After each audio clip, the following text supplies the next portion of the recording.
Not even close, honestly. For us to be on the receiving end of the disrespectful comments and antics is completely unfair to us. When we have certain guys in the mix that don't want to buy in all as one, it's going to be hard to do anything good as a basketball team. I love this city. I literally have done everything that I can. The situation is something that I don't think can be fixed. Breaking news tonight. James Harden has been traded. He gets his wish in every way. The trade to the Brooklyn Nets in a blockbuster deal that's going to have ripple effects throughout the NBA.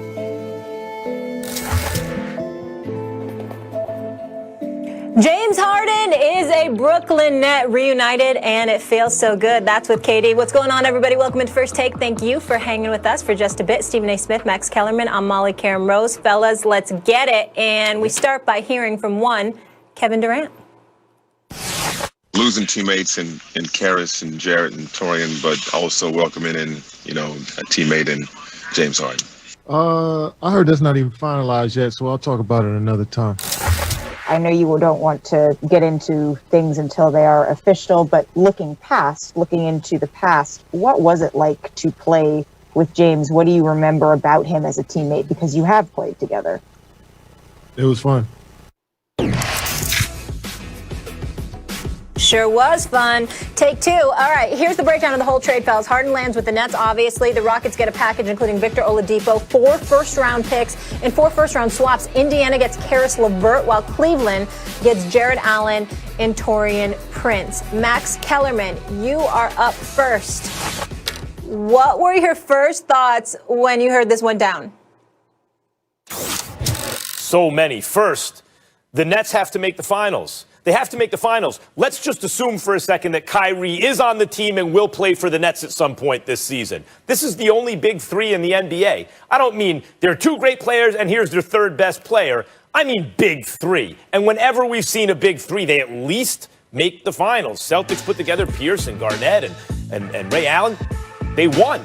Even when Miami failed, they failed in the finals when they had LeBron and Wade and Bosh. There's no other big 3. 2 MVPs who are still at MVP level, and a 3rd guy in Kyrie Irving who's more than just an all-star. He has MVP talent and achieves that all-star plus production.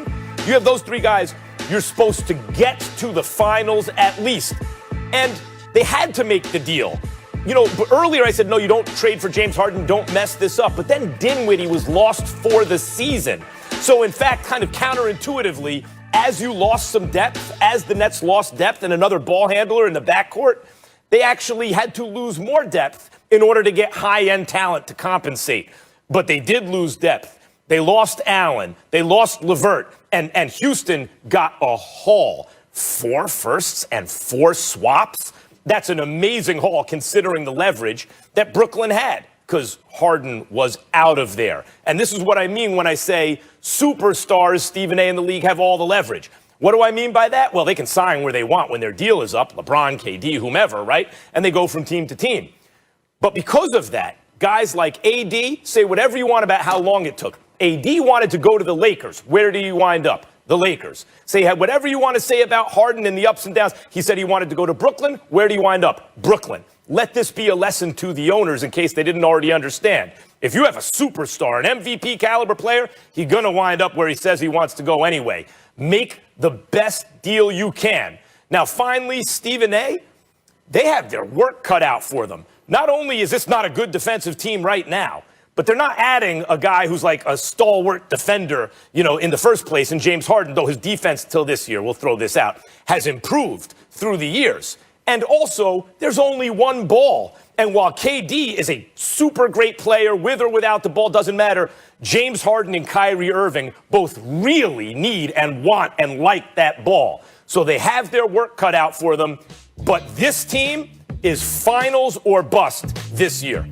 Well, definitely finals or bust. We agree there. But what I would tell you is, as it pertains to what was on my mind when the deal was first announced, never has James Harden been under more pressure than he is this year. The same could be said for Kyrie Irving, whose career I believe is on the line. You have people looking at him and wondering whether he's worth the trouble. We know what an ultra-talented person he is. He's a superstar talent. We get all of that. But guess what? Right now, he can't play better than me. You know why, Max? Because both of us are not on the court. He's somewhere else other than the Barclays Center on the road with his team. I'm on television. He ain't doing anything on the court that I ain't doing because neither one of us are there. Think about that and put that in its proper perspective. It does not matter how great you are if you don't put your greatness on display and you don't appreciate your greatness to the point where you don't showcase it in the fashion that he is supposed to. In the case of James Harden, this is the deal. You in Houston, you wanted Dwight Howard, then you didn't. You wanted CP3, then you didn't. You wanted Russell Westbrook, then you didn't mind y'all parting ways, even though y'all are still boys. In the end, because Daryl Morey and Mike D'Antoni ended up going too, you decided that you wanted out. Fair enough. But since you arrived in Houston and since you've averaged 25 a game every season in your career in Houston, 30 over the last 3 years, 29 over the last 4 minimum, 28 over the last 5 minimum. Now you're playing with a dude who's better than you in Kevin Durant, who's a flat-out superstar in this game. Fresh off an Achilles tear, 18 months out of action, first 8 games playing this season, averaging 29 a game on 54% shooting. There is no excuse for the Brooklyn Nets not to make it to the NBA Finals. And the likelihood is that if we look at them and they don't make it, it'll be because Harden didn't show up, figuratively, or Kyrie didn't show up, possibly literally.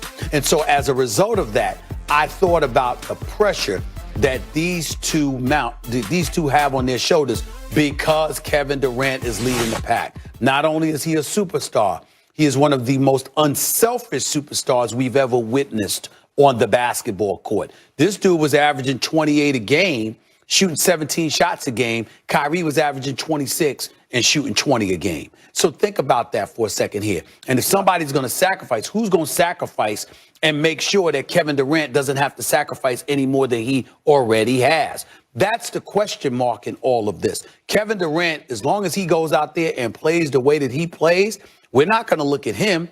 We're going to look at Harden or Kyrie Irving, possibly both, because somebody's going to have to sacrifice somewhere. Chris Bosh was a third wheel at sacrifice. Ray Allen was a third wheel at sacrifice. Klay Thompson was a third wheel who sacrificed. Who's going to be that guy that makes the sacrifice for the Brooklyn Nets here? That's why Kyrie Irving and James Harden are so pivotal in all of this. And that's what I thought about, Max. That's what first came to my mind when I first learned that this deal was done.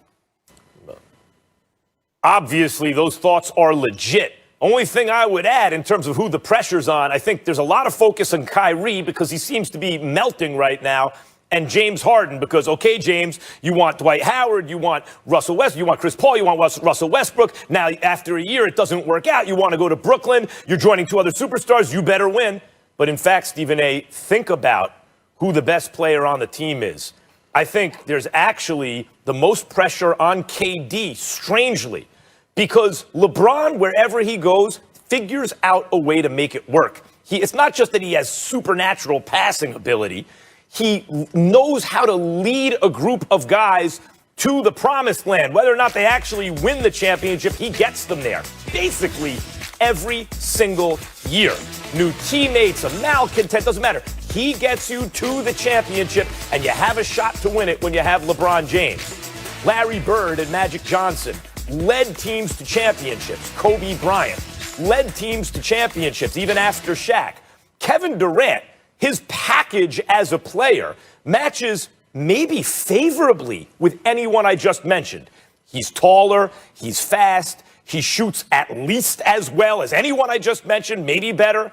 There's nothing Kevin Durant can't do. His passing game has gotten better. He can defend multiple positions. He took a brave move after one that was considered really like he's trying to, carpet bag his way to championships. He's trying to latch on to a 73-win team. That was weak, right? This was so strong. Going to New York, going to Brooklyn, and trying to lead a team after an Achilles to a championship. But that's the point, Stephen A.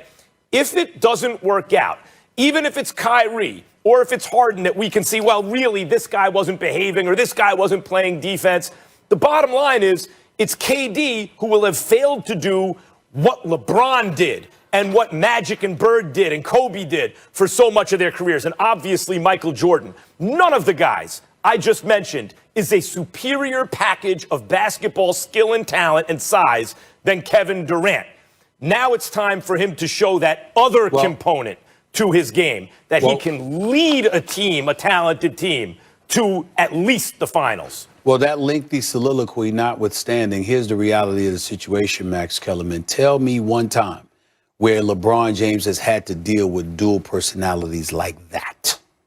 We're talking about Kyrie Irving, and we're talking about a guy in James Harden that was once the face of a franchise for the better part of the last decade, who could dribble the ball and hold on to the ball and be ball dominant over and over again with impunity. You got to think about it from that perspective. And the fact that the two of those individuals are now on the same team, and him and Kyrie Irving, cannot be ignored. I would submit to you that under no circumstance, at no time in LeBron James' career, I know that he had Kyrie and I know there were other dudes to deal with, but in terms of their cachet, their abilities, combined with the style of play that they have, there is no one that would be, especially LeBron James. He hasn't had to deal with that duo.